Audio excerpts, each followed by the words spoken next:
লা মাসিয়ার নতুন হীরা নিকো মার্সিপার বার্সেলোনার ডিফেন্সের ভবিষ্যৎ। বার্সেলোনা ফুটবল ক্লাব মানে যেন এক গল্প, আর সেই গল্পের জন্ম হয় তাদের বিখ্যাত একাডেমি লা মাসিয়াতে। যখনই ক্লাব বড় কোনো সমস্যা বা সংকটে পড়েছে, লা মাসিয়া থেকে তখনই দারুণ দারুণ তরুণ খেলোয়াড় উঠে এসেছে। লা মাসিয়ার সেই তরুণ খেলোয়াড়রা উপহার হিসেবে বার্সেলোনাকে দিয়েছে এক নতুন স্বপ্ন, যারা বিশ্ব ফুটবলে রাজত্ব করতে সবসময় প্রস্তুত।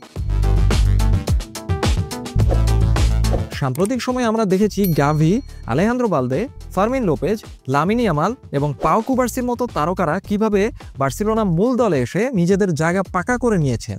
কিন্তু জানেন কি, লা মাসিয়াতে এমন আরও অনেক লম্বা লাইন আছে যারা প্রথম দলের দরজা খোলার জন্য অপেক্ষা করছে। সেই অপেক্ষারত উজ্জ্বল নক্ষত্রদের মধ্যে একজন হলো নিকো মার্সিপার।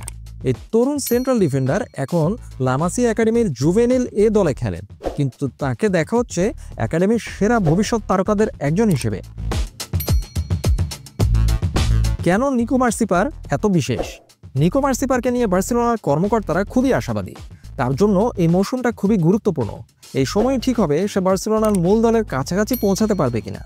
মার্সিপারের একটা দারুণ বৈশিষ্ট্য আছে, সে স্প্যানিশ আর্জেন্টাইন দুই দেশেরই নাগরিক।